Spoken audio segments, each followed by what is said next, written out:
RSS ಸಂಘಟನೆಯನ್ನು ಯಾರು ಕೂಡ ಬ್ಯಾನ್ ಮಾಡೋಕ್ಕಾಗಲ್ಲ. ಸಿದ್ದು ಆಪ್ತ ಸಚಿವ ಸತೀಶ್ ಜಾರಕಿಹೊಳಿ ಅಚ್ಚರಿಯ ಹೇಳಿಕೆ ಇದು. ಆರ್ಎಸ್ಎಸ್ ಸಂಘಟನೆಯನ್ನ ಯಾರು ಬ್ಯಾನ್ ಮಾಡೋಕ್ಕಾಗಲ್ಲ. ಸಿದ್ದು ಆಪ್ತ ಸಚಿವ ಸತೀಶ್ ಜಾರಕಿಹೊಳಿ ಅಚ್ಚರಿಯ ಹೇಳಿಕೆ. ಅಧಿಕೃತವಾಗಿ ಆರ್ಎಸ್ಎಸ್ನ ಯಾರು ಬ್ಯಾನ್ ಮಾಡೋಕೆ ಆಗಲ್ಲ. ನಾವ್ಯಾರು ಆರ್ಎಸ್ಎಸ್ನ ಬ್ಯಾನ್ ಮಾಡ್ತೀವಿ ಅಂತ ಹೇಳೇ ಇಲ್ಲ. ಬೆಂಗಳೂರಿನಲ್ಲಿ ಸಚಿವ ಸತೀಶ್ ಜಾರಕಿಹೊಳಿ ಅಚ್ಚರಿಯ ಮಾತು. ಆರ್ಎಸ್ಎಸ್ ನಿಷೇಧಿಸಲು ಸಾಧ್ಯವಿಲ್ಲ ಎಂದಿದ್ದ ಅನಂತಕುಮಾರ್ ಹೆಗಡೆ ಹೇಳಿಕೆಗೆ ಕೌಂಟರ್ ಕೊಟ್ಟ ಮಿನಿಸ್ಟರ್ ಜಾರಕಿಹೊಳಿ. ಇಲ್ಲಿಯವರೆಗೂ ಯಾರು ಆರ್ಎಸ್ಎಸ್ ಬ್ಯಾನ್ ಮಾಡಿಲ್ಲ, ಹೇಳ್ತಾರೆ ಅಷ್ಟೇ. ಅಧಿಕೃತವಾಗಿ ಯಾರು ಬ್ಯಾನ್ ಮಾಡಿಲ್ಲ, ಬಹುಶಃ ಮಾಡೋಕ್ಕೂ ಆಗಲ್ಲ. ಅದೀಗ ಚರ್ಚೆಯ ವಿಷಯವಲ್ಲ, ಈ ಚರ್ಚೆ ಅನಗತ್ಯ ಎಂದ ಸತೀಶ್ ಜಾರಕಿಹೊಳಿ.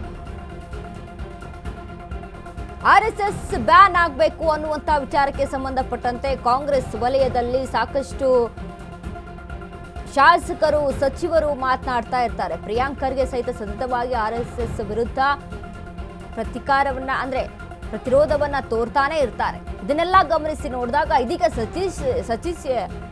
ಸತೀಶ್ ಜಾರಕಿಹೊಳಿ ಅವರ ಈ ಒಂದು ಹೇಳಿಕೆ ಏನಿದೆ, ಇದು ಸಾಕಷ್ಟು ಚರ್ಚೆಗೆ ಗ್ರಾಸವಾಗ್ತಾ ಇದೆ. ಯಾಕಂದ್ರೆ ಕಾಂಗ್ರೆಸ್ ವಲಯದಲ್ಲಿ ಸಿದ್ದು ಆಪ್ತ, ಸಿಎಂ ಆಪ್ತರಾದಂತ ಸತೀಶ್ ಜಾರಕಿಹೊಳಿಯ ಈ ಒಂದು ಹೇಳಿಕೆ, ಅಂದ್ರೆ ಆರ್ಎಸ್ಎಸ್ ನ ಬ್ಯಾನ್ ಮಾಡೋಕೆ ಸಾಧ್ಯ ಇಲ್ಲ ಅನ್ನುವಂತ ಒಂದು ಹೇಳಿಕೆ ಇದೆಯಲ್ಲ, ಇದು ಸಾಕಷ್ಟು ಮಟ್ಟಿಗೆ ಚರ್ಚೆಗೆ ಗ್ರಾಸವಾಗ್ತಾ ಇರುವಂತದ್ದು. ಯಾಕಂದ್ರೆ ಕಾಂಗ್ರೆಸ್ ಪ್ರತಿ ಬಾರಿ ವಿರೋಧವನ್ನ ಮಾಡ್ತಾನೆ ಬರ್ತಾ ಇದೆ ಆರ್ಎಸ್ಎಸ್ ವಿರುದ್ಧ. ಆರ್ಎಸ್ಎಸ್ ಬ್ಯಾನ್ ಆಗ್ಲೇಬೇಕು ಅನ್ನುವಂತ ನಿಟ್ಟಿನಲ್ಲಿ ಅಲ್ಲಿ ಮಾತನಾಡ್ತಾ ಇದ್ದಾರೆ. ಹಾಗಾದ್ರೆ ಸತೀಶ್ ಜಾರಕಿಹೊಳಿ ಆರ್ಎಸ್ಎಸ್ ಕುರಿತಾಗಿ ಮಾತನಾಡಿದ್ದೇನು ನೋಡೋಣ ಬನ್ನಿ. ಇನ್ನೂರಿಗೆ ಯಾರು ಮಾಡಿಲ್ಲ, ಪ್ರಶ್ನೆ ಇಲ್ಲ ಇದ್ರ ಅದೇ. ಇನ್ನು ಮಟ್ಟ ಬ್ಯಾನ್ ಯಾರು ಮಾಡಿಲ್ಲ, ಅದನ್ನ ಹೇಳ್ತಾರ ಅಷ್ಟೇ. ಅಧಿಕೃತವಾಗಿ ಯಾರು ಬ್ಯಾನ್ ಮಾಡಿಲ್ಲ, ಘೋಷಣೆ ಮಾಡ್ಲಿಕ್ಕೂ ಆಗೋಲ್ಲ. ಅದೇ ಪ್ರಶ್ನೆ ಇಲ್ಲ, ಅದಕ್ಕೆ ಚರ್ಚೆ ವಿಷಯ ಅಲ್ಲ. ಅದೇ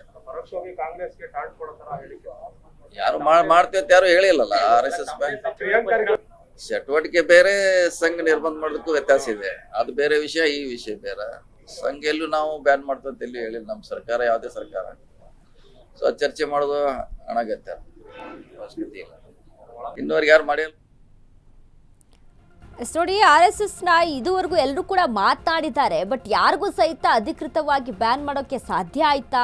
ಯಾರಿಗೂ ಸಹಿತ ಸಾಧ್ಯವಾಗಿಲ್ಲ RSS ನ ಬ್ಯಾನ್ ಮಾಡೋಕೆ. ನೋಡಿ, ಈ ಹಿಂದೆನೂ ಸಹಿತ 3 ಬಾರಿ RSS ಬ್ಯಾನ್ ಆಗುತ್ತೆ ಅನ್ನುವಂಥ ವಿಚಾರಕ್ಕೆ ಸಂಬಂಧಪಟ್ಟಂತೆ ಅಲ್ಲಿ ವಿಷಯಗಳು ಪ್ರಸ್ತಾಪ ಆಗ್ತವೆ. ಬ್ಯಾನ್ ಅನ್ನುವಂಥದ್ದು ಕೂಡ ಅಲ್ಲಿ ಕಂಡು ಬರುತ್ತೆ. ಬಟ್ ಮತ್ತೆ RSSಗೆ ಅಧಿಕೃತವಾಗಿ ಅಲ್ಲಿ ಪರ್ಮಿಷನ್ ಸಿಗುತ್ತೆ. ಅಂದರೆ RSS ಅನ್ನುವಂಥದ್ದು ಒಂದು ಸಂಘಟನೆ, ಅವರು ಕಾನೂನಾತ್ಮಕವಾಗಿ ರಿಜಿಸ್ಟರ್ ಮಾಡಿಸಿಲ್ಲ ಅಂತ ಅಂದರೂ ಅಲ್ಲಿ ಅವ್ರು ನಡೀತಾ ಇರುವಂಥ ದಾರಿ ಆಗಿರ್ಬೋದು, RSS ಮಾಡ್ತಾ ಇರುವಂಥ ಕೆಲಸಗಳಾಗಿರ್ಬೋದು, ಸಮಾಜಮುಖಿಯಾಗಿ ಕೆಲಸವನ್ನು ಮಾಡ್ತಾ ಇದ್ದಾರೆ, ಸಮಾಜಕ್ಕೋಸ್ಕರ ಕೆಲಸವನ್ನು ಮಾಡ್ತಾ ಇದ್ದಾರೆ ಅನ್ನುವಂಥ ನಿಟ್ಟಿನಲ್ಲಿ RSS ಒಂದು ರೀತಿಯಾಗಿ ತಮ್ಮ ನಿಲುವನ್ನು ಹೊಂದ್ಕೊಂಡು ಬಂದಿದೆ.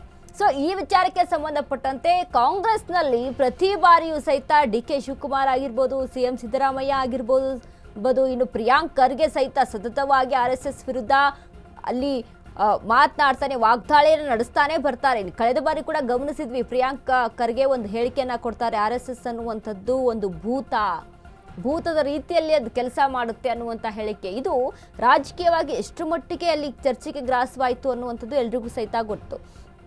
ಬಟ್ ಪ್ರಿಯಾಂಕ್ ಖರ್ಗೆ ಅವರು ಆ ಹೇಳಿಕೆಯನ್ನು ಕೊಟ್ಟಂಥ ಸಂದರ್ಭದಲ್ಲಿ ಈ ಸತಿನೂ ಆಯಿತು ಅಥವಾ ಹಿಂದೆನೂ ಆಯಿತು, ಪ್ರತಿ ಬಾರಿ ಪ್ರಿಯಾಂಕ್ ಖರ್ಗೆ ಅವರು ಏನು ಹೇಳಿಕೆಯನ್ನು ಕೊಡ್ತಿದ್ರು, ಆಗ ಯಾವುದೇ ರೀತಿಯಾದಂಥ ಕಾಂಗ್ರೆಸ್ ನಾಯಕರು ಅದಕ್ಕೆ ಕೈ ಜೋಡಿಸುವಂಥದ್ದು, ಅದಕ್ಕೆ ದನಿಗೂಡಿಸಿದ್ದು ನಾವು ಇದುವರೆಗೂ ಸಹಿತ ನೋಡೇ ಇಲ್ಲ. BK ಹರೀಶ್ ಪ್ರಸಾದ್ ಅವ್ರನ್ನ ಒಂದು ಹೊರತುಪಡಿಸಿದ್ರೆ ಮತ್ತೆ ಯಾವುದೇ ನಾಯಕರು ಇದ್ರ ಬಗ್ಗೆ ಮಾತನಾಡಿರಲಿಲ್ಲ.